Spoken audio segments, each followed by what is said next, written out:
Chapter 11. Women in Art, Philosophy and Science. The Outlook. Conclusion. From what has been laid down in the previous chapter, it will have been seen that, in the economy of nature, the female of the species has been endowed with very special qualities which, while they are indispensable to the survival of life, also give her a very definite character, different from that of the male and susceptible of alteration only at the peril of the species. Woman, at her best, has been revealed as a creature, who, without exaggeration or fulsomeness, may be called the custodian and promoter of life. If this is the role in which she is at her best, it therefore follows that, in any other role she undertakes, she will display her second best, or her subordinate, side.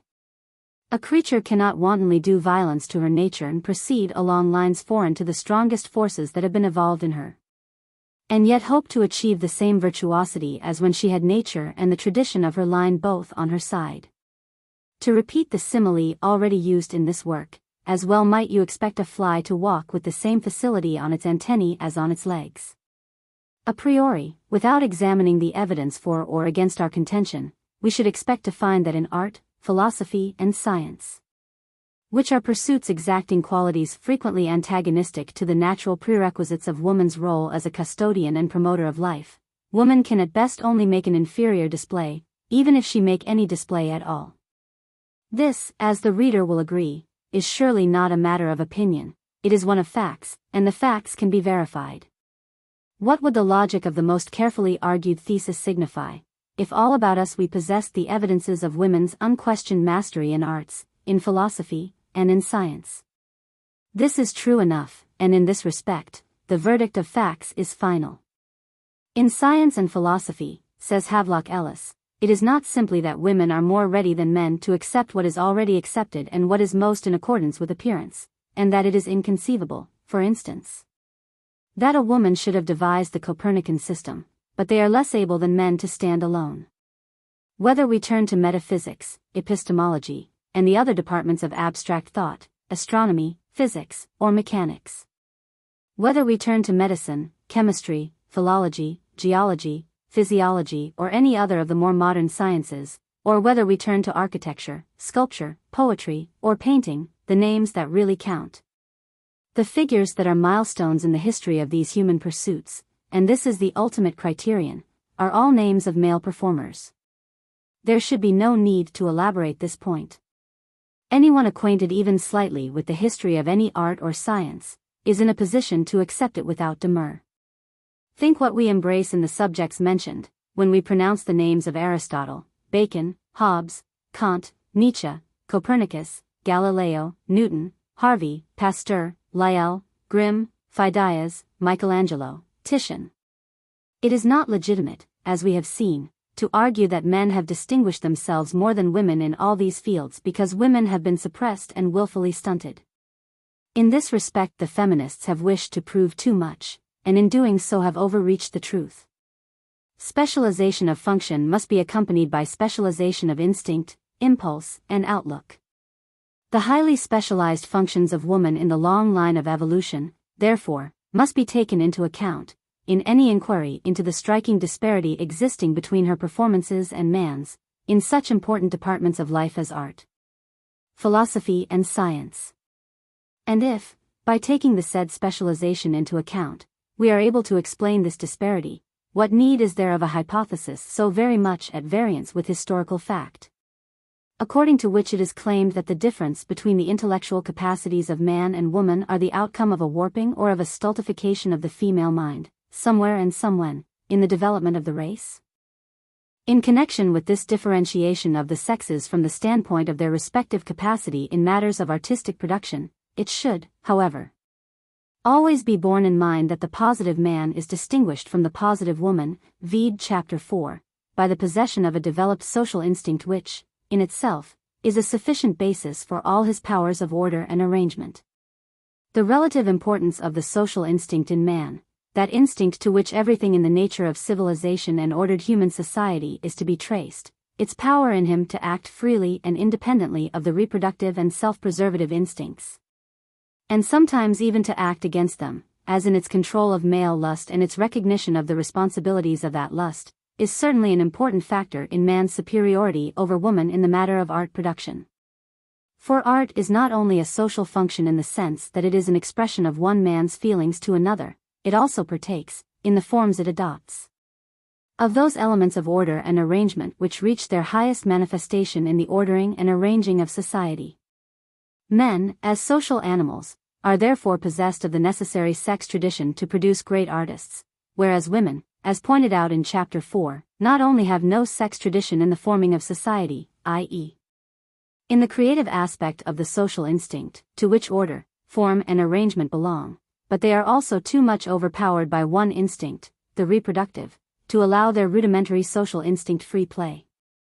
As I have already shown, woman only inclines to art, therefore, when her reproductive instinct is prepared to stand aside, because it is not as strong as it might be, owing to some flaw in her ancestry or in the tone or correlation of her bodily parts. Or, b. she wishes to wield an extra weapon in attracting the other sex. In the first case, she turns to art at the bidding of a genuine impulse to it, arising from a real whisper coming direct from her rudimentary social instinct, in which case her reproductive instinct may be considered as imperfect, suspect, lacking in vigor. In the second case, she turns to art at the bidding of her reproductive instinct, which urges her unconsciously to adopt one of the arts temporarily as an extra feather with which to distinguish her from the ordinary crowd of females about her. It is, however, probable that to woman's lack of a strong sex tradition in the free exercise of a social instinct, the unimportance of her performances in the arts is largely due. And seeing that a more perfect equipment in this direction must mean the disturbance of her instinct's balance, and the suppression of her reproductive in favor of her social impulses, it is not likely that, if the human species is to survive, we shall ever witness such a readjustment of woman's instincts as to render great female artists a possibility. The reader may wish to point out that the acceptance of the theory of organic evolution hardly allows us to deny that some transformation of woman along lines that would make her able to become a great artist, philosopher or scientist is surely possible. According to this theory, there can be no limit to the possible metamorphoses which a deliberate and consistent change in environment and in habit might produce in a number of generations. And, given the will thereto, the end is probably not beyond human achievement. There is some plausibility in this objection. But, as in the matter of the virtues and vices of women, it may well be asked, 1. Whether it is a desirable end. 2. Whether the price paid for its achievement, the volatilizing of women's subservience to a concern about the concrete demands of life, can be afforded by a race already somewhat exhausted from the standpoint of vital instincts. And, 3. Whether the experiment could possibly be made on a sufficiently large scale, for a sufficient number of generations, to bring about a modification of the sex as a whole. To transform the whole of the female sex in civilized countries in the hope of bringing forth a female Michelangelo or a female Kant, would seem a hazardous and very laborious experiment, with but a doubtful reward as its object. And seeing that the experiment might and very probably would involve a dangerous depreciation of woman's vital instincts, the endeavor to philosophize with women might quite conceivably end in racial and social suicide. There is, however, a grave difficulty in the way of any such experiment, a difficulty that would probably foredoom it to failure from the start. And that is the probability that the appearance of such minds as Michelangelo's or Kant's in the male sex is due to a male characteristic which can by no human means, selectional, educational or otherwise, be transferred to woman. I refer to masculine variability. It is probable that the appearance of all great men is to be ascribed to the law of the greater variability of males than females, and that it never will be possible to achieve in woman that large gamut of endowments which separate, say, a Newton from an average suburban-dwelling newspaper and cabbage-fed clerk. The fact that while this greater male variability produces geniuses superior in every way to the highest woman, it also produces male fools whose standard of stupidity is far and away higher than any that woman has ever reached, is not denied. But we are bound to reckon with it notwithstanding. And if, as biologists assure us, the extreme variability of man is the ultimate cause of the genius, then it seems unlikely that in the experiment above outlined, anything more could be achieved than the deterioration of woman as woman.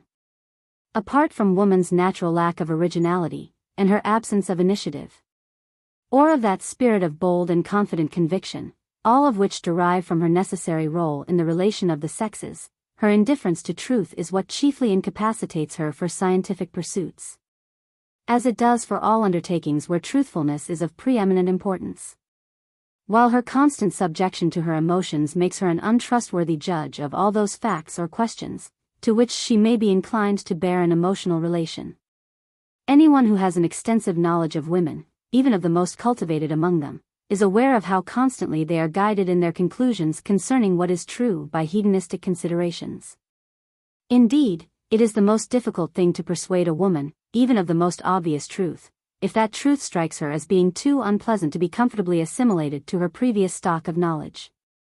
In addition to her vital indifference to truth, therefore, woman's emotions add a further disability to her nature in this department. Her convictions are so intimately and unconsciously interwoven with her deepest interests and long-cherished beliefs, that if, to accept a certain truth, these convictions have to be outraged, she prefers to reject that truth as unacceptable. In this sense, woman's thinking is largely feeling, and her thoughts are largely sensations. The more emphatic and stubborn a woman is in any belief, the more strongly you may suspect that she has not facts, but emotional reasons for holding it. That is why women are so notoriously bad at giving reasons for their opinions, and why they are so untrustworthy as judges of matters of fact, where impartiality is a prerequisite. A woman feminist, for instance, will emphatically claim, I have actually heard a body of them claim this, that the music of Dame Ethel Smith is equal to any that has been composed by the best male musicians. And she will reiterate this claim and press it the more aggressively and stubbornly the more you try to appeal to her reason with the view of showing her the absurdity of her position. Now the cause of this is not the female feminist's intellectual conviction that Dame Ethel Smith's music is actually equal to the best male music, but her strong emotional desire that it should be so. And this strong emotional desire makes her utterly unfit to express an impartial opinion upon it. The truth, which is that Dame Ethel Smith's music is by no means equal to the most superior male music, is too unpleasant to be accepted, therefore, without any further ado, it is rejected as untrue. It is enormously difficult for a woman to divorce her wishes, her likes and dislikes, from her beliefs and from her conclusions. And this, in addition to her natural indifference to the truth, and her lack of originality, is enough to explain the fundamental unsuitability of her sex for any scientific pursuit. These characteristics of woman's mind ought, of course, to exclude her from any function in which impartiality and unemotional judgments are prerequisite. We ought not to dream, therefore, of placing women on juries, or of making them judges of anything except the most trivial and impersonal questions. And consequently it is perhaps the best proof of our stupidity, or rather of our subjection to female influence, as a nation, that women are not only allowed to sit in our principal governing bodies, but also on our juries. That gross miscarriages of justice are bound to follow, is a prophecy that anyone can make now, and with absolute confidence that he will prove right. In fact, although at the time of writing, it is hardly more than a 12-month since women have been sitting on juries, a gross miscarriage of justice has already occurred. When, therefore, we hear that on February 24, 1922, Mr. Justice Coleridge, in welcoming 4 women on the grand jury at the Surrey Assizes, said he was satisfied that the administration of justice would be strengthened by women on grand juries. We can only shrug our shoulders at the vagaries of the senile, or anile, judicial mind. He was apparently 71 when he expressed this view. We should have liked to ask him, on what evidence he, as a judge, based this utterly unwarrantable opinion. Had he any evidence? If he had none, why did he, as an expert trained in the sifting of half-truths and untruths from truth, ever allow himself to make such a wild statement? If he had evidence, where did he get it from? We can condone his senile slobbering over 4 strange ladies in his court and under his immediate patronage, but he might at least have confined the expression of his sentiments to less harmful amenities than the remark he actually made. Verily the emotionalism of our bench of high court judges is one of the many dangers menacing our civilization. For it furnishes a proof that feminism and effeminacy are invading the very quarters where they do most harm, that is to say, those quarters on which the nation depends for impartiality and coolness of judgment. It is perfectly possible so to change a woman as to convert her into a creature who might be as impartial as a slot machine or a ready reckoner. But, before this could be achieved, so many of her vital characteristics would have to be destroyed, that the process of education would amount to a training in degeneration, dangerous both to the species and to human life in general. To employ her, however, in functions demanding characteristics the very opposite of those which are the most vital in her. To place her in a position in which she has to display a love of truth, a lack of emotion, and a capacity for thinking as apart from feelings of desire, like or dislike, is to anticipate this training in degeneration before it has effected its results, and thus to make justice, and every other public function in which she takes part, a pure and unadulterated farce.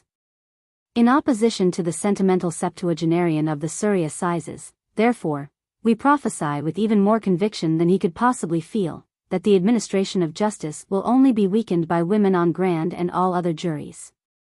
In reply to those feminists who are inclined angrily to dismiss all the above as the outcome of prejudice, or whatever else they may imagine has animated me in writing it, it would be interesting to ask them how they propose to account for woman's inconspicuous part in art, philosophy, and science. Unless they are prepared to accept as real some of the disabilities which I have shown to be derived from the most vital elements in female nature. They cannot now argue that it is due to the systematic repression of women's capacities by men, because this canard is no longer believed by anybody. They can hardly argue that it is due to the frequently adverse conditions of women's life. Because we know that some of the greatest geniuses of history were not only born in conditions unfavorable to high achievements, but also produced some of their finest work while still struggling with adversity. If they are not prepared to ascribe the fact to a natural difference between the sexes, which, in view of its being part of the economy of life, it would be dangerous to disturb, what is their position?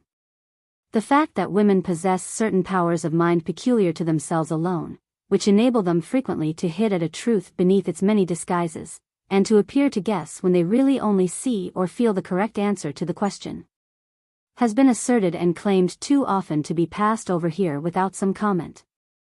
And we are the less inclined to leave it unnoticed, seeing that both tradition and the wisdom of antiquity take it for granted. This power is usually called intuition. It is an immediate road to knowledge, instead of a mediate one. Without reasoning or analysis, the intuitive person perceives the truth. In the sense of its being an immediate road to knowledge, however, should doubt very much whether it could be proved that woman possesses intuition. The number of her guesses being infinite, it is only natural that occasionally they should be right.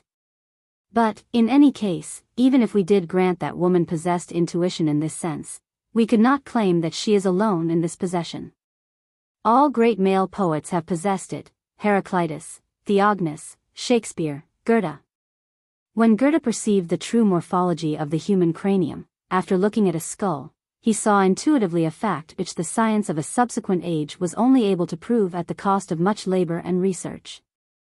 Likewise, when the poet responsible for the opening chapter of Genesis wrote down the order in which the organic world appeared on earth, he perceived intuitively a fact which thousands of years afterwards the analysis and reasoning of science confirmed. We have not on record any such profound scientific fact that was originally discovered intuitively by woman. If, however, women really possessed intuition, in the sense of a power that enabled them immediately to perceive a hidden or hitherto undiscovered truth, the records of the sciences would surely be full of such cases. And we should expect to find the history of every science to consist of an early intuitional period in which all the fundamental great truths were discovered by women, and a later substantiating period, in which these female discoveries were proved and confirmed by the analytical and rational faculties of the male. This, however, is not what the history of any science reveals. It frequently records cases of correct guesses on the part of male poets and thinkers, which subsequent generations of male scientists have confirmed. But, to my knowledge, not one such case of a woman. Nevertheless, we are bound to treat with some respect a tradition of such hoary antiquity as is this one concerning woman's peculiar mental powers, and although we may doubt whether they may be truly characterized by the one word intuition, it is at least incumbent upon us to find a better word, or to explain how the tradition arose, and on what feature of the female psyche it is based. The most striking instance of the recognition by the ancients of special spiritual powers in woman is the employment of virgins as the voices of oracles. The Oracle of Delphi, for example, which was the most celebrated of all the oracles of Apollo, employed a virgin in this way, and she was known as the Pythia of the temple. Whenever the oracle was consulted, she was led by the prophets to her seat on the tripod, and then, under the influence of the vapor arising from the chasm under her feet, she would fall into a state of delirious intoxication and utter the sounds which contained the revelations of Apollo. Until about the end of the 3rd century BC, this virgin was usually a young girl taken from some family of poor country people.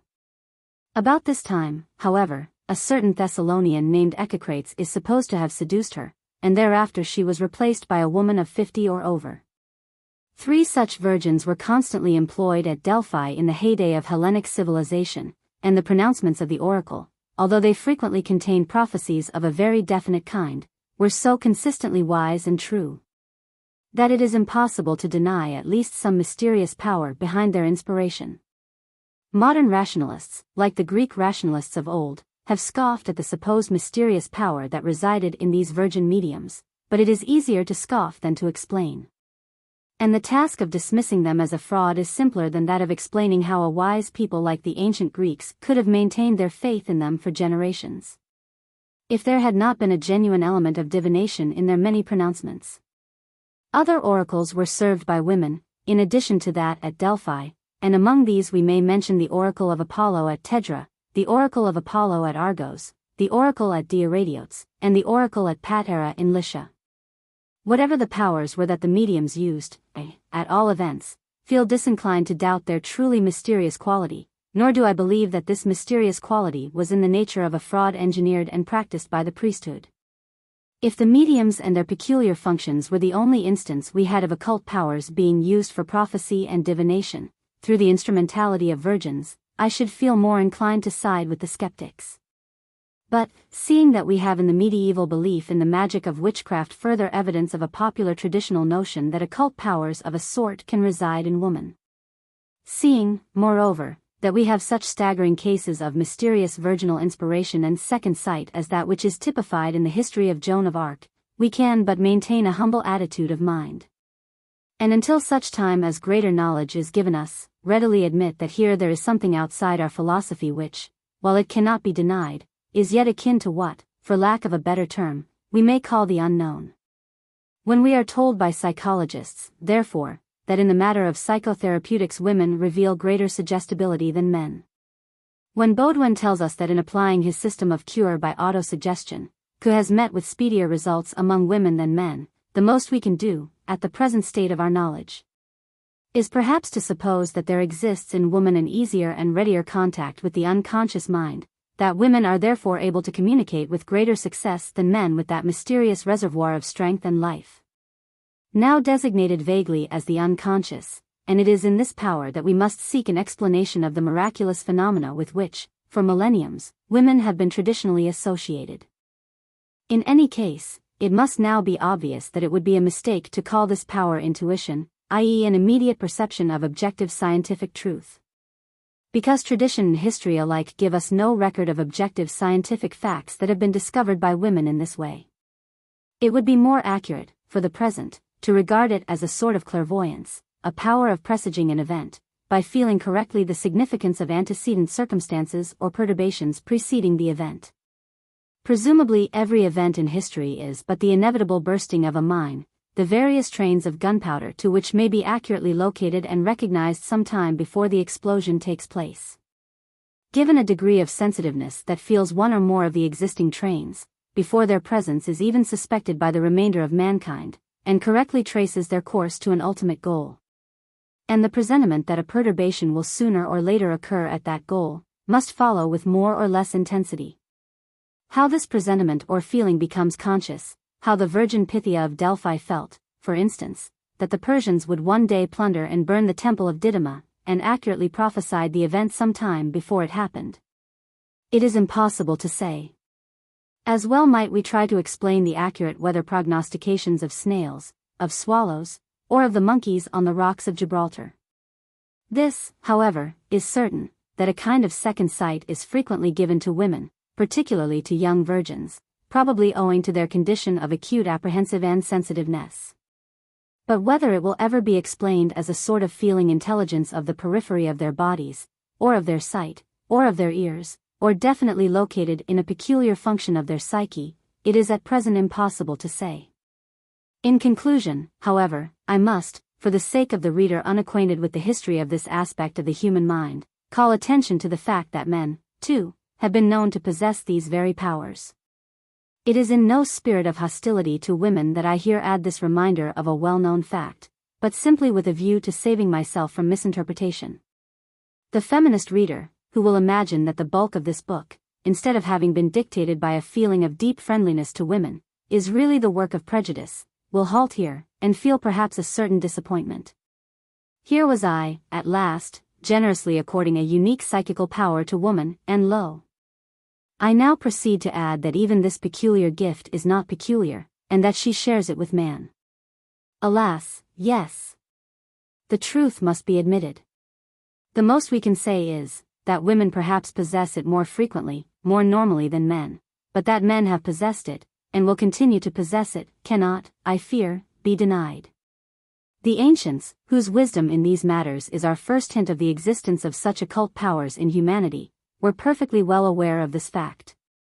The oracles at the hill of Tun, at Claros, at Olympia, and in the oasis of Libya, Zeus Ammon, and many others, were all conducted by men, while that of Zeus at Dodona was conducted by men at first, and only in later times by women.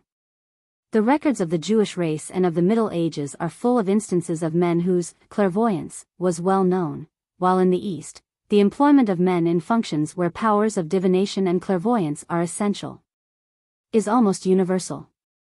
Whether these facts justify the ultimate conclusion that, while man includes woman, woman does not include man, that while all that is woman is man, all that is man is not woman, it is perhaps a little difficult to say. At all events, it is my belief that the truth resides very near, if not actually in, this statement of the relation of the sexes. And although I claim no originality for it as it stands, I think it helpful in explaining briefly much that will probably be eternally true about this relation. The Teutonic and Anglo-Saxon races have little of the seer in their constitution. They are better at meeting and enduring disaster than at foreseeing and forestalling it. They are suspicious of prophets and prophecy, because they have none of the gifts that would enable them to indulge in vaticinations themselves. Not being possessed of any capacity for divining the ultimate born of current tendencies, they doubt very much whether it is possible for any man to foretell that born, or to describe it in anticipation. They are completely wedded to the doctrine of experience. What you have not experienced you cannot possibly know. This is the ultimate epistemological doctrine of these two races. The consequence of this is that they are constantly in the precarious position of him who, knowing nothing of poisons, and being quite unable to predict their possible effect, has to wait for the consequence of having partaken of strange drugs before he can know whether they are good for him or not. Such an attitude would be excusable at the dawn of history, at the beginning of human life, or in the Garden of Eden. It seems quite inexcusable in the present age. And yet, although the Anglo-Saxon and Teutonic races have the whole of the accumulated history of civilized mankind, and the whole of the tradition of humanity, at their command, they still persist in demanding individual experience of everything before they will pronounce upon it. The fact that in such circumstances one may quite easily die of experience, or at least fall into a hopeless decline as the result of it, never seems to occur to them. They go blundering on, refusing to learn from the lessons of previous civilizations, and determined to allow every possible experience of mankind to work its worst consequences upon them. As if these consequences had never been heard of in the world before. It is so with democracy, and it will be so with ochlocracy. These things have been tried before. They are known, and have proved fatal to the civilization that tried them. But what is that to the Teuton and Anglo-Saxon? He has no personal experience of their evils, and is therefore determined to stake the fate of his civilization on trying them. Even without actual experience of their evils, either in the present or the past, it would be simple for anyone, equipped with only a little insight and wisdom, to foresee exactly whither democracy will lead, whither it must lead, whither it cannot help leading. For you cannot conduct any institution with a committee consisting of everybody, without condemning that institution to immediate or ultimate disaster. Democracy has only to be thought about for a few hours, in order to be dismissed as the most stupid of all forms of government. Even if other civilizations had failed to try it, even if democracy were a hitherto unexplored field, a moment's reflection would be sufficient to enable one to condemn it as utterly hopeless. Such, however, is the constitution of the Teutonic and Anglo-Saxon mind, that the people of these races will require to see their civilization in ruins about them, as the result of their experiment with democracy, before they will be prepared to alter their opinion on the subject of democratic institutions, and agree to label them poison for all time. What is true of democracy in Teutonic and Anglo-Saxon countries, is also true of feminism. It is possible to say now quite positively that feminism is stupid and wrong. It is possible to prophesy with complete certainty that feminism will only aggravate the disasters already overtaking civilization. To anyone who feels that the arguments advanced in this book cannot be cavalierly dismissed as negligible, it must be plain that modern humanity's experiment with feminism, by striking nearer to the roots of life, is perhaps even more dangerous to civilization and to the race than democracy itself. But let no one who feels disposed to take this view imagine for one moment that the Anglo-Saxon or Teuton will therefore stop the experiment of feminism here and now. To the Anglo-Saxon and the Teuton, feminism is an unexplored experience. However mad, however dangerous, and however mortal it may be, it will therefore be allowed to proceed until its danger and its deadliness are apparent to all. The fact that, by that time, it may be too late to reverse the engine, too late to repair the havoc wrought, does not disturb the Teuton or Anglo-Saxon mind for 1 minute. To lock the stable door after the horse has gone, to label poison an emptied phial, are practices so common, so habitual in England, and in all countries like England, that it would be romantic to hope that any halt will be called in the modern stampede in favor of democracy and feminism until long after their worst consequences have become plain to the meanest intelligence. This fact, however, would not be sufficient to exonerate anyone like myself from all blame, if he omitted to raise his voice above the roar of the stampede, to try at last to call attention to its dangers. For, even if I may fail to gain the ear of my own countrymen and all those who resemble them, I may at least have the satisfaction of warning off those who have not yet become involved in the colossal errors of Western and particularly Anglo-Saxon civilization. The outlook, then, is decidedly depressing. It seems almost certain that the experiment of feminism, far from being arrested, will be pursued further and further. Not until its worst consequences begin to be understood by the dullest inhabitants in Great Britain, is it in the least likely to be regarded as a possible mistake.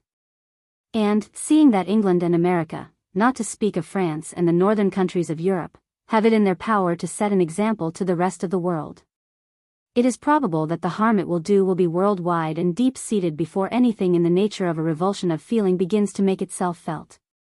The prospects of an immediate revulsion of feeling in this country are not very hopeful. There are indeed signs of such a movement, but, in my opinion, it is too feeble, too sporadic, and too unreasoning to be effective. It is very much more likely that feminism will enjoy a fresh access of power and popularity in the near future, than that it will meet with any serious reverse, for almost everybody today is an unconscious feminist. Every journalist, novelist, poet and public man, with but few exceptions, takes the first principles of feminism for granted. No one seriously doubts, for instance, that woman has exercised a beneficent influence over civilization. The absurd idealism which represents woman as the unselfish, self-sacrificing partner in human life is almost universally accepted. Everybody is inclined to regard man as the unmoral, non-social or anti-social, and woman as the moral, social, sex, and to hold the sexes as otherwise perfectly equal. And as long as these false ideas prevail, it cannot be a matter of surprise that modern man should have come to the conclusion that the more women's influence is made to prevail, the better the world will be. It is true that there are still a number of intelligent and healthy people who are prepared to enlighten the world on the danger of this tendency, but their voice can hardly be heard above the clamor of the other side. In fact, the victory of the feminist standpoint is so complete, that success in any field today presupposes a certain deep and sometimes quite unconscious sympathy with feminist ideals. All those who fail to confirm this tendency, all those who attempt to tear away the tinsel of dangerous sentiment and sentimentality that now adorns the female of the species. And to raise a masculine voice of protest against the absurd idealization that disfigures and distorts and will ultimately ruin her, finds the whole front of modern criticism, modern prejudice, and even modern philosophy against him. The chances are, then, that before another century dawns, we shall see women as judges, women in holy orders, and even women as cabinet ministers. But by the time this comes about, if it should come about, it is to be hoped that the influence of Anglo-Saxon and Teutonic countries will have sufficiently declined in the world, for their example to be no more than a signboard, a warning and a danger signal, to inform other nations of the fatal peril of following in their wake. The reforms suggested in this work, for the purpose of curtailing the power of women and of instituting saner and healthier views of marriage, are hardly likely to be adopted while the influence of feminists remains in the ascendant. For the possibility of greater happiness and greater health resulting from such reforms could hardly be admitted by a public which, through being largely under the direction of feminist sentiments on the subject, must take a romantic rather than a realistic view of the relation of the sexes. Indeed, the probability is that the views regarding marriage, and the laws regulating it, will grow steadily more and more insane as the century advances and the more deeply we sink into feminism. For the increasing influence of women in every sphere, including particularly politics, can only tend to falsify and destroy every natural relation and every sound institution of social life. With perfect confidence, therefore, we can prophesy an increasing degeneracy of life in England, that will reach its lowest point with the zenith of feminine influence. But whether at the end of this tragic cycle there will remain sufficient health and sanity in the population to help towards a recovery of its former greatness, and towards a reaction that will prove salutary, is a question that we should require a Pythia of Delphi to answer for us. The same remarks apply to the reforms suggested in the chapter on the Old Maid. Not until England has suffered very much more cruelly than she has suffered hitherto, can we hope to see reforms introduced which, for their initiation, would require not only the defeat of feminism, but also a state of mind entirely purged of feminine, romantic, and anti-male influences. But this moment is still a very long way off. The fiber of the nation will require to be very substantially stiffened before these happenings will be descried even on the most distant horizon. And it is feared that this stiffening process will be achieved only by the fierce lesson of a cruel disaster. Nothing else will convince people that the road has been a wrong one. I have now come to the end of my undertaking. I have called my work a vindication, because I sincerely meant it as a book friendly in spirit to the female sex, and one in which the worst that can be said about them is shown to be but the outcome of their best. Or at least but the result of a misuse or abuse of their best. I have attempted to show that their virtues, like their vices, are all derived from the unalterable vital instincts which their evolutionary role, as the mothers of the race, have gradually implanted in them and fixed in them forever. Not the smallest suspicion of hostility or bitterness towards women has animated me in writing one line of the preceding pages. It is my conviction that those who misunderstand women, who wish to make them more negative, and who flatter them into the belief that their present and traditional inferiority to man is not natural but artificial, are the true enemies of womankind. It is they who are now contriving woman's unhappiness, and who, in conspiring to rob her of the greatest joys of which her body and spirit are heirs, distract her attention from their nefarious scheme by holding before her prizes which, in the ripeness of time, she herself recognizes as mere baubles. The possibilities of human nature are so incalculable, and the freaks of adaptation so manifold, that it is by no means impossible to destroy the woman in woman and to convert her into a creature in which masculine instincts and aspirations come into constant conflict with a non-masculine physique and a non-masculine racial history. As an ideal achievement, this is not impossible. The only question humanity has to decide is whether such a metamorphosis is desirable. Whether in the interests both of woman herself and the species in general, such a transformation will be for the good.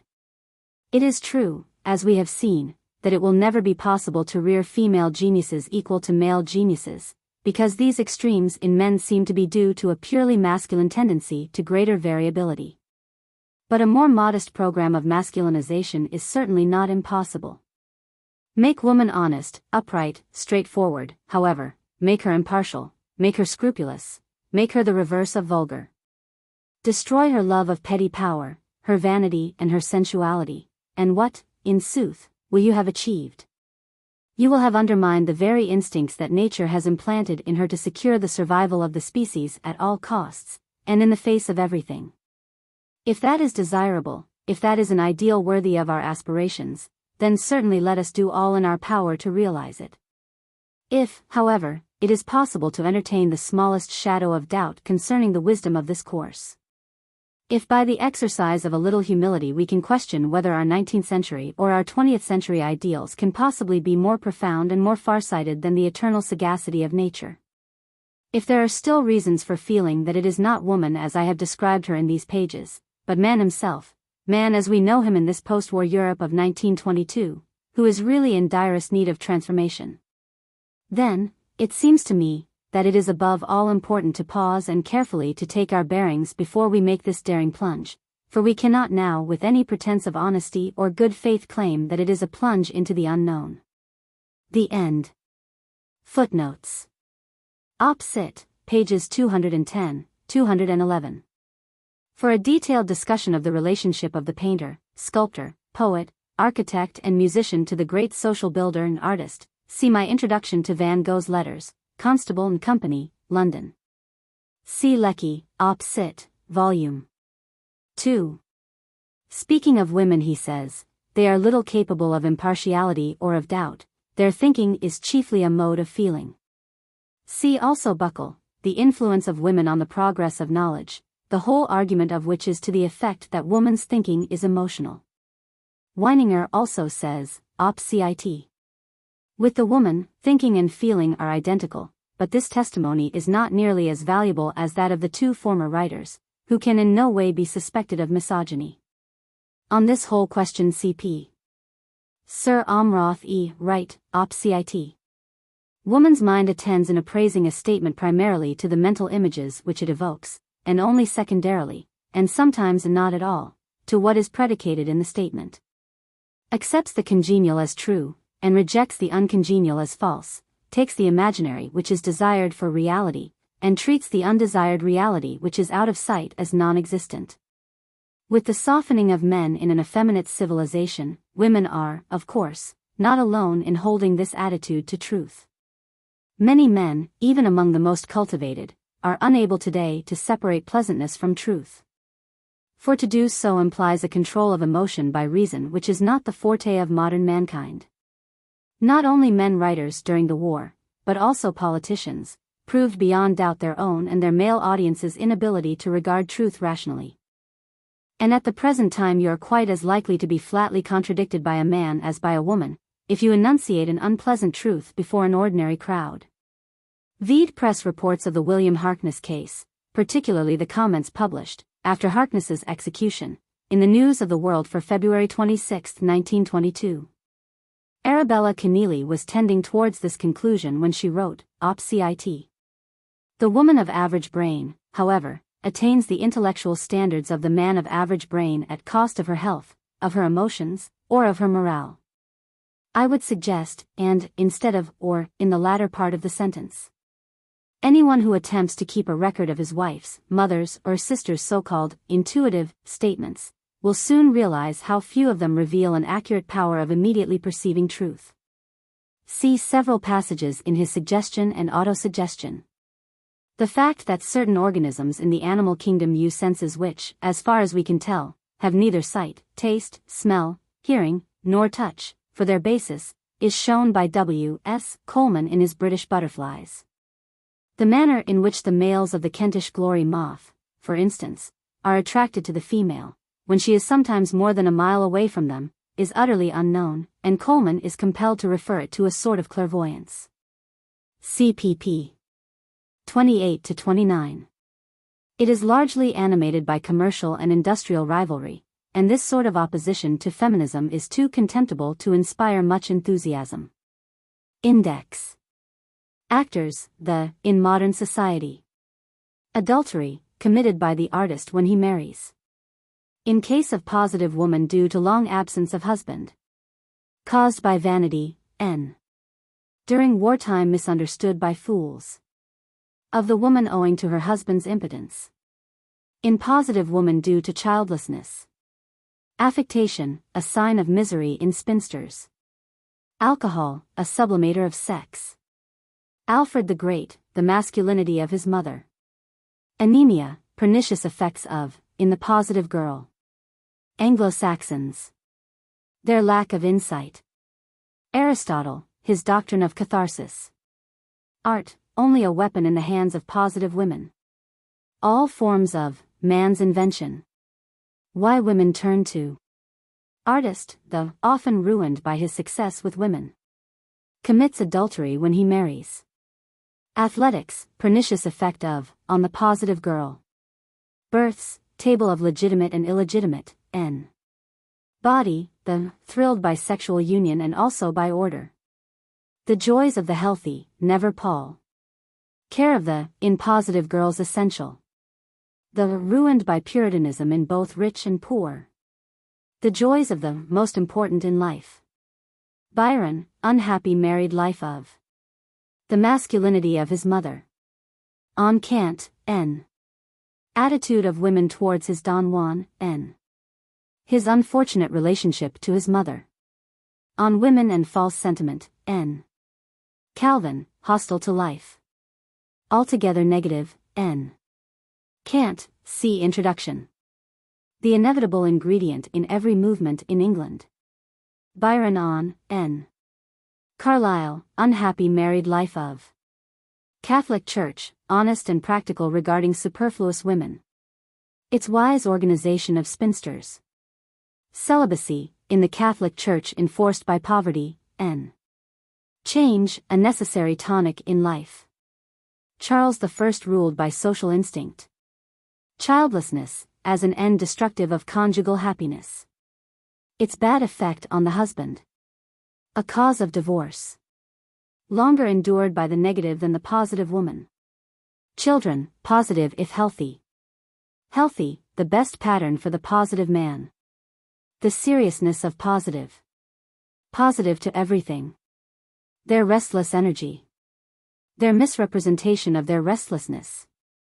Their unconscious motives. The object of woman's eternal gratitude. Their healthy contempt of sickness and deformity. Their taste should be guided along healthy lines, n. The regulation of the procreation of, the object of marriage.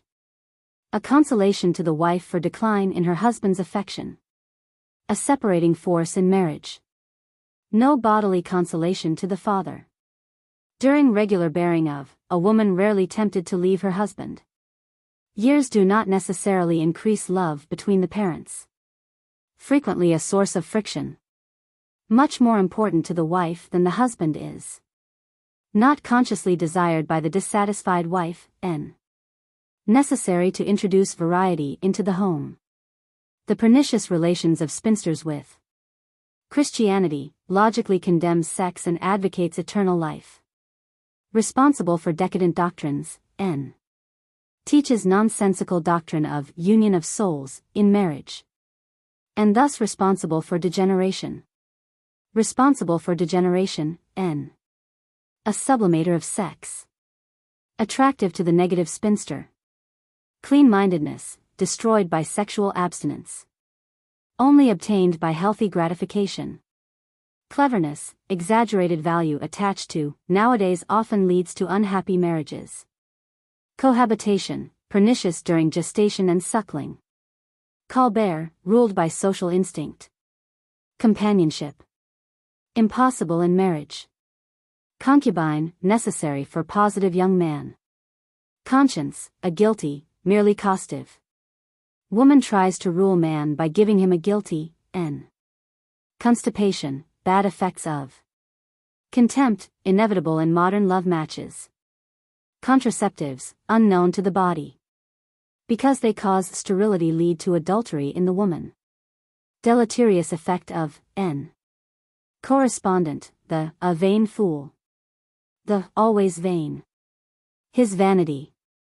Far too lightly treated in England. Courtship, should be an adventure, but today is not.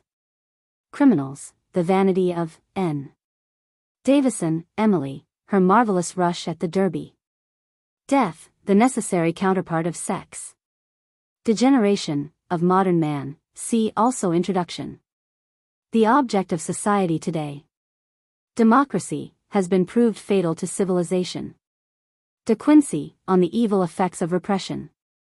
His unfortunate relationship to his mother. Desire, killed by gratification. Dickens, Charles, unhappy married life of. Discipline, of healthy children most difficult. The object of. Disraeli, ruled by social instinct. An able man capable of fulsome flattery. Divorce, rarer where there are many children. High figures for, in cases of small families. Majority of petitions made by men. Some statistics of. Childlessness a cause of. Chart of, according to professions. Higher percentage of, in professional classes. Of the negative couple. Domestic work, value of. Don Juan, the Cold. Dostoevsky, on the vanity of criminals, N. Education, in England produces womanly men. Elizabeth, Queen, her vanity. Her success as a ruler largely due to her unlimited capacity for lies, N. Emma of Normandy, a remarkable woman. England, full of negative and asexual women. Lacking in positive men. Disregard of the body in. Men made negative in, for 270 years. Her, trousered women, N. Large proportion of negative women in, account for adultery out of vanity, N. Public opinion in, chiefly ruled by puritanical old ladies. Correspondence treated too lightly in. Marriage in, often peaceful through negativism. Women less positive in. Cheerful spinsters in, a bad sign. Prostitution most degraded in. Hypocritical attitude towards prostitution in. More misery and disorder in, connected with sex, than anywhere else. Full of homes owned by wealthy spinsters. Cooking in, atrocious. And clothing inferior. Englishman, less positive than the Frenchman. Has less social instinct than the Frenchman. Increasingly negative. His negativism. His erroneous views of woman's virtues. Eternal life, doctrine of, hostile to sex. Exuberance, high sexual, often accompanies superior spiritual gifts. Lack of, makes both men and women unhappy. Sexual, not required in modern industrial slaves. Family, the, created by monogamy. Father, the reasons of his attachment to the family. Female, the positiveness of the, almost unbreakable. Femaleness. In the male due to snubbed sex and broken spirit. Feminism, a phenomenon of male degeneration, see also Introduction. The ruling creed of English journalists and writers, N. Largely the creation of wealthy spinsters. The creed of the age. To be condemned even from the hedonistic point of view. Route of, essential. Stupid and wrong. Bound to be given a trial in Anglo-Saxon countries. Likely to grow stronger. Flapper, the courage of the healthy English. Helped by her vanity. Food, joking over, a sign of negativeness. Football, bad for men, barbarous for women. France, old maids in, always unbearable. Francis, St. Of Assisi, ruled by social instinct. Friendship, requires change and separation. Affords recreation. Gibbon, on the importance of women among the Teutons. Girl, the first meeting of the positive, with a possible mate. Her disappointment today. Foolish prejudices that mislead the positive, in the choice of a mate. The French, always watched. The English, less positive than the French. The positive, often disappointed in marriage. Tragic plight of the positive English. The conflict between her body and modern ideals in the positive English. Her self-contempt and pessimism. Only the positive, makes the hateful spinster. The negative, makes a cheerful old maid. The positive, often ruined by athletics. Care of her body imperative. The positive, converted to negativism by her husband. Good, definition of, in a positive sense. Greece, schools for initiation into sex in. Greeks, schools for initiation into sex among the. Health, means pleasurable functioning. Hermaphroditism in both sexes. Hindus, their healthy teaching about marriage, n. Their wise regulations for wives separated from their husbands, n. Their provision for women childless through husband's fault, n. Destined their daughters for marriage only, n. Description of woman in their sacred book. On woman's disregard for beauty. The poorest caste the most respected among the. Their wisdom in controlling their women. Homosexuality, admired by Weininger but condemned by the author. Humanitarianism, an outlet for the spinster's love of power. Merely inverted sadism. The harm done by. Husband, the savior of his wife's body. Huxley, on woman's virtue. Ill health, in girls due to waiting for marriage. Impudence, of those who imagine they are capable of feeling and inspiring undying love. Indian women, cynical treatment of by British, n. Infertility, danger of, to married life. Instinct, defined. The three fundamental instincts. The social, rules men like Napoleon, Charles I, Nietzsche, etc. The self-preservative, rules cowards, anarchists, unscrupulous plutocrats, etc. The reproductive, rules woman. The self-preservative, suspended during courtship. The social, keeps reproductive, in control. Instincts, sound, necessary for positiveness. Intuition, in women and great men. Joan of Arc, her mysterious powers. John the Baptist, ruled by social instinct. Judges. Effeminacy of present day. Lady, no such thing has ever existed. Laughter, not a characteristic of positiveness. Shrill, the social noise of Puritan countries. The only positive form of, defined. Leucorrhea, bad effects of. Life in nature quite tasteless. Love, illicit, some penalties of. Defined. Society's lie regarding permanence of. Permanent only in very rare cases. May be an excuse for an illicit union but not for marriage. Only lasts if it is unconsummated, n. The delusion of lasting. Not necessarily deeper between parents of a large family. Lunacy, in females chiefly among the unmarried, n. Love, the right spelling for the maudlin modern idea of the nobler sentiment. The corrosive of monogamic marriages. As described in modern novels. Lying, physiological, in women. In women vital and essential to life. Lytton, Lord, his unhealthy influence, n. Male, the naturally prehensile. Man, cannot mold woman. But can make her miserable and ill. Modern, less positive than woman. A means unconsciously exploited by woman. Not generally ruled by reproductive instinct. An amputation from life. Reproductive instinct not universally predominant in. Social instinct most important in his life. Woman a temptation to the positive. Practically asexual after performing the sexual act. Guided by social instinct to support woman and child. The modern public school athlete a torture machine for women. Guided by values in his choice of a mate. The positive, ruined by Puritanism. The positive, misled by Puritan values. Duty of the positive, to give woman a clean conscience in regard to sex. Degeneration of, see also Introduction. The rarity of the male, in England. School of initiation into sex 4. Effect of childlessness upon the positive.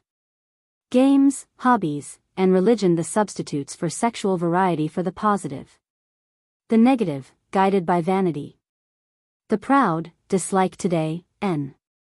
The modern, very much below even a modest idea of what man should be. Ruined and devitalized by commercialism, see also Introduction. The creative intelligence even in woman's sphere.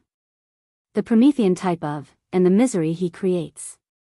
Geniuses and unmitigated fools produced by the extreme variability of his psychic powers. His great variability. Most in need of transformation. Manliness, absurd modern conception of Manu, laws of, see Hindus. Marital fidelity, due to ill health. Mark Anthony, ruled by reproductive instinct. Marriage. Erroneous to regard it as a sacrifice for women. Often a disappointment to the positive girl. A social contrivance. Not a natural state. Hedonistic view of, reprehensible. Its utility. In a chaotic condition in Europe owing to Christianity. Unhappy in most cases of men of genius. Modern, now on the rocks. Should be utilitarian. Points to be considered in right teaching regarding reform of, essential. The 5th to the 10th the most critical years for entered upon from vanity. In England often peaceful owing to negativism. Should be the only calling for women. Maternity, the pains of, exaggerated by modern women to give man a guilty conscience. Only intolerably painful in disease. Only unselfish in the case of a sick or badly formed woman. Increasing number of women suffering from, today. Only self-sacrifice in the case of sick females, n. Memory, ancestral, in women. Meredith, George, on wealthy spinsters. Mill, John Stuart, a henpecked philosopher. Inspired by his wife. His foolish remarks on the nature of woman. His false assumptions regarding woman. A sentimental liar concerning women. A pernicious liar.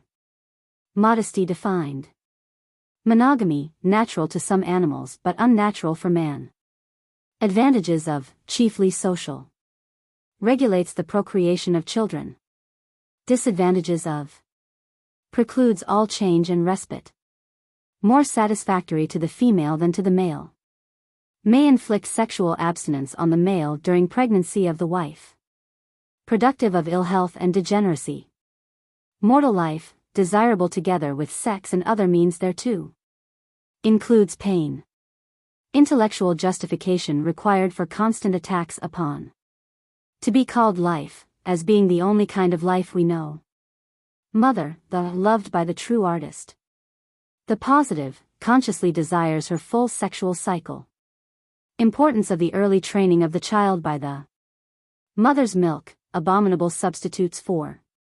Napoleon, ruled by social instinct. His dictum that women have no rank. And Madame de Staël. Negativeness, defined. Noisy laughter a sign of. The attitude of, towards childhood. In woman, the outcome of sickness or degeneracy. Negativism, responsible for chastity in England. Excellent from the Puritan point of view. Causes of deterioration to. Physical disorders due to. Positive girl converted to, by her husband. In women through lack of mastery in men. Incapable of lasting emotion. Impossible to calculate the vagaries of. Due to an atonic condition of the body. Confounds motherhood with martyrdom. Never guided by passion. Nietzsche, ruled by social instinct. Old maid, the less enthusiastic about woman's cause than the negative wife, see also. Spinster. Old Testament, honest in its attitude to disease. Order. Means greater happiness and security. Orgasm, the alone unsatisfying for the woman. Pain, to be accepted because necessary to mortal life. The depth and distinction gained by. Parents should destine their daughters for marriage only. Passion does not grin and grimace.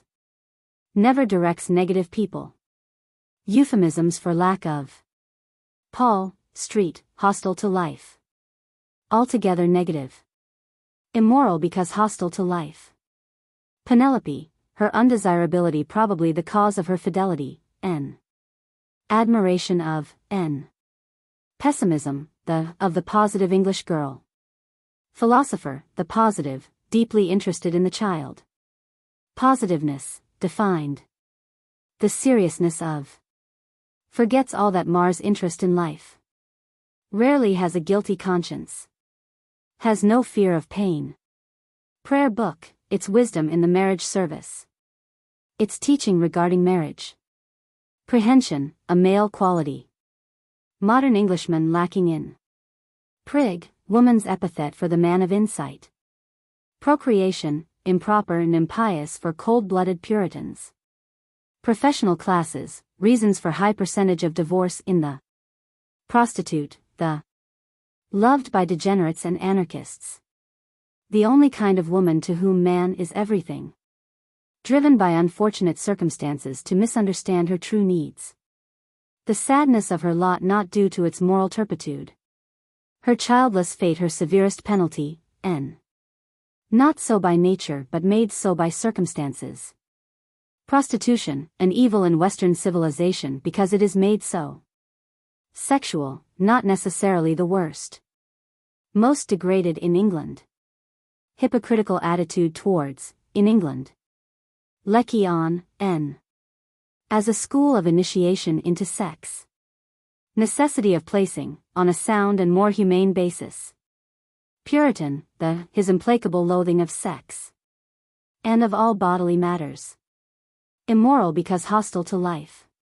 By associating sexual pleasure with marriage only, responsible for mésalliances. His outcry against wise marital infidelity. Puritanism, has reduced men to nincompoops. Claims of, now heard because of increase in repulsive and botched people. Vitality impaired by depressing foods and drinks introduced by. Affected men more deeply than women in England. Ruins the sexual life of the positive couple. Has destroyed the male man in England. Purity, true and false. The only true, is the outcome of fire. Religion, as a compensation for sex. Repression, De Quincey and Aristotle on bad effects of. Reynolds, Joshua, his bodiless child angels the ideal of the negative mind. Sadism, in little girls. Spinsters, and old women. Unconscious, in women. Humanitarianism an inverted form of. Savoriness, a prerequisite in marriage. Scandal, loved by all decent, humane people. Schopenhauer, hostile to life. The masculinity of his mother. On woman as the voice of the species. His conclusions vitiated by his failure to distinguish between healthy and unhealthy, n. On woman's cunning, n. His unfortunate relationship to his mother. On harm done to modern society by woman's influence, n. Seducer, who gives a girl a child more merciful than he who does not, n. Self-control, that, which arises from strength. The so-called, of the negative young man.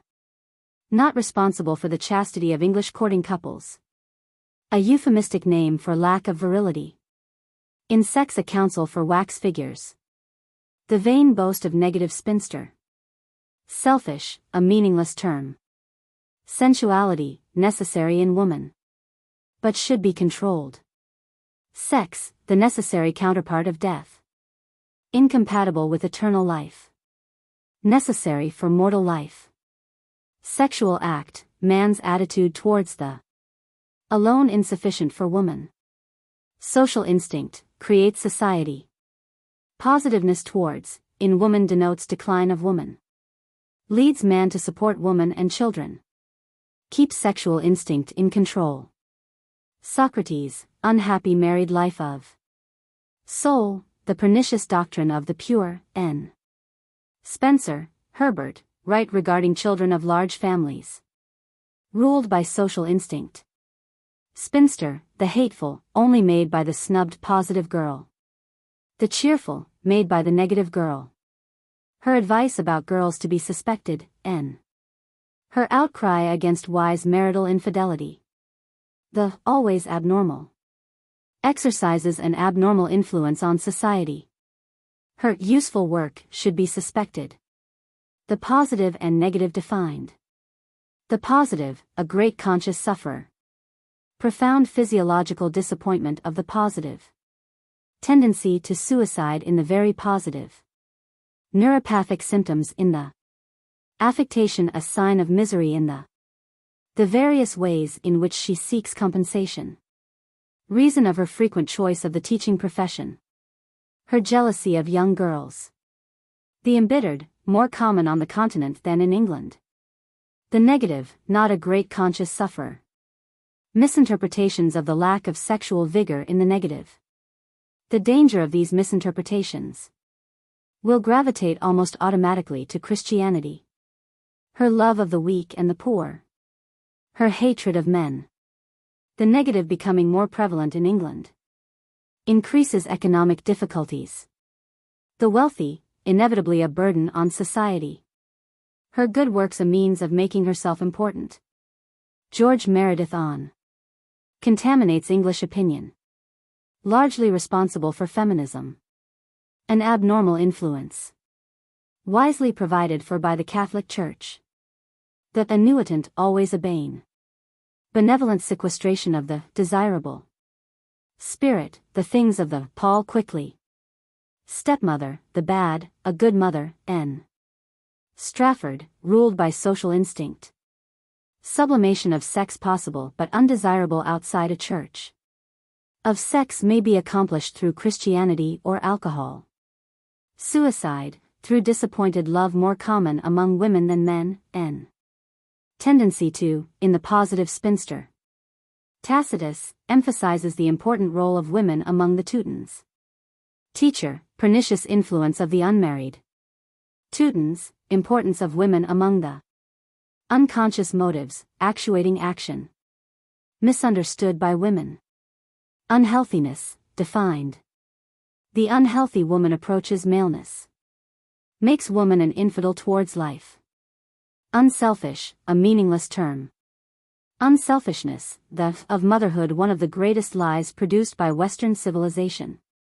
Values, guide a man in his choice of a mate. Vanity. Helps to save the young girl's body. Makes the sick girl desire marriage. As cause of adultery, N. Of the old man, N. Mistaken for passion. Leading to imitation of passion. Leading to marriage. Leading to adultery. Courtship, the time of the strongest appeal to. Guiding the negative woman. Guiding the negative man. Always found in conjunction with modesty. The tragedy of mortified. Of criminals, N. Judgments based on, unreliable, N. Virgin, the does not sincerely crave for children. The pure, defined. As the voice of oracles. Virginity, idiotic demand for, in men before marriage. Vulgarity, vital, of women. War, the great, supported by negative spinsters and old men from secret sex motives, see also introduction. Warts. Children positive even to. Wealth, desired by positive woman.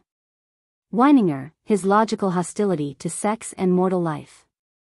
His misunderstanding of the unconscious in woman. Makes no classification into healthy and unhealthy. Admired sterility. Admired homosexuality, N. His contradictory statements about the prostitute, N. His view of maleness in women. This view proved false, N. His conclusions vitiated by his failing to distinguish between healthy and unhealthy, N. Agrees that there has been no subjection of women. On woman's natural lawlessness, N. His pessimism, N. On great men preferring the prostitute.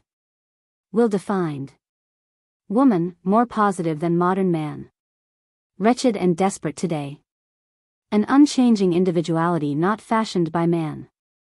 Her primary adaptation to man and the child. Is life's uninterrupted stream. Today deprived of her primary adaptations. Rightly dissatisfied with modern man. Modern attitude towards superfluous women insulting and dishonest. The Catholic Church more honest towards them. As life's custodian inevitably miserable and in pain today. Not equipped for ordering life. Her cry of warning must be respected but her remedies rejected. Her action guided by her bodily structure. Is above all wedded to life and sins in its service. Unconsciously exploits man. Does not know her unconscious motives. Ruled by reproductive instinct. Misinterprets promptings of reproductive instinct. Unconscious of her motives. Approaches maleness when unhealthy. An infidel towards life when unhealthy. For woman, positiveness to sex and life is the same thing.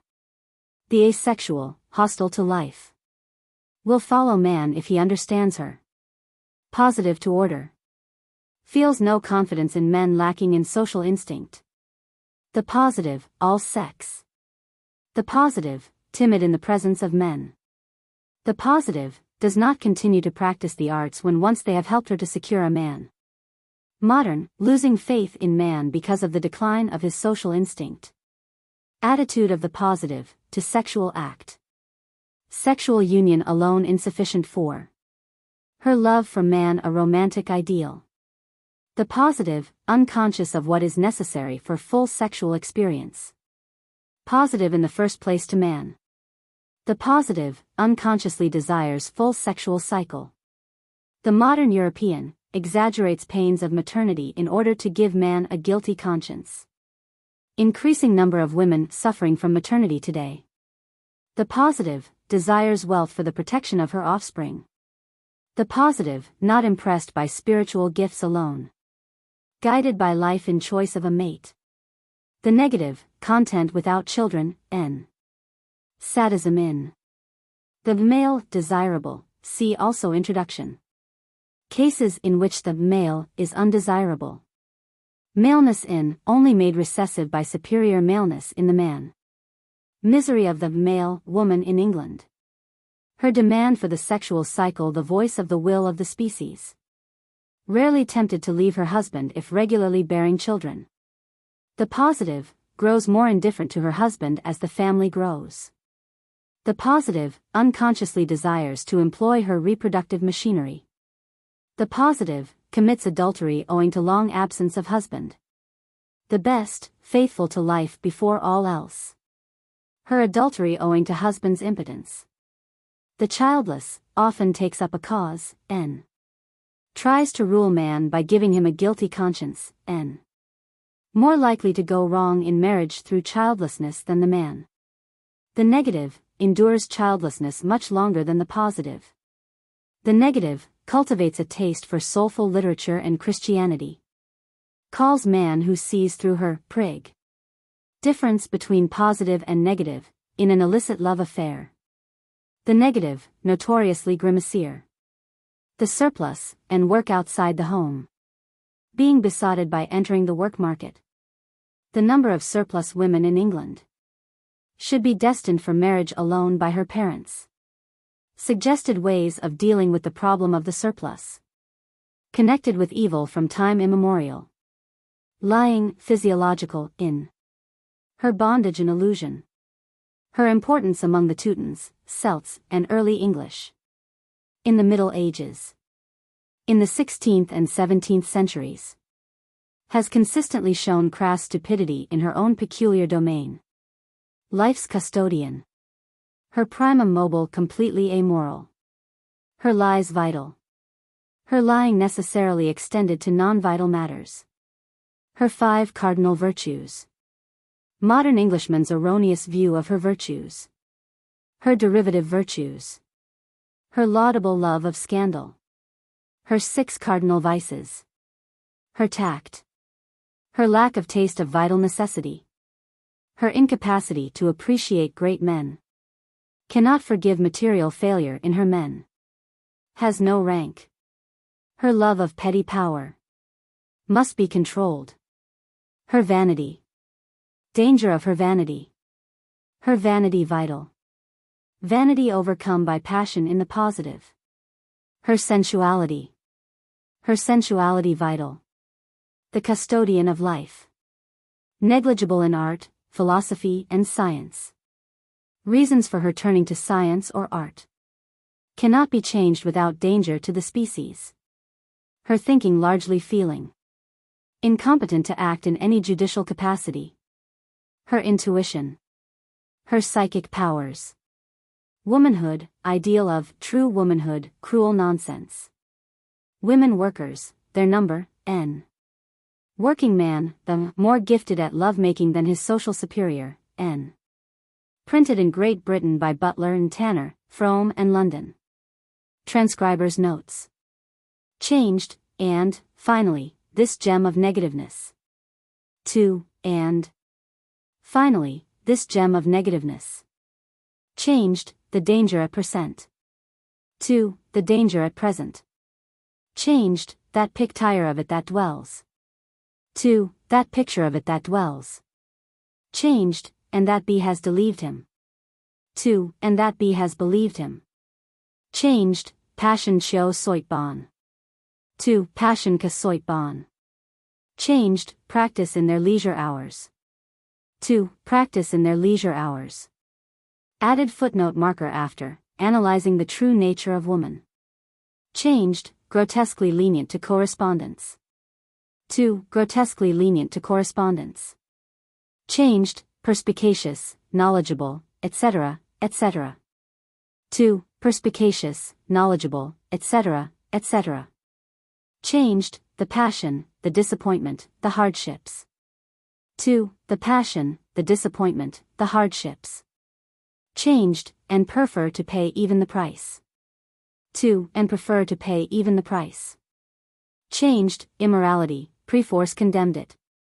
2, immorality, perforce condemned it.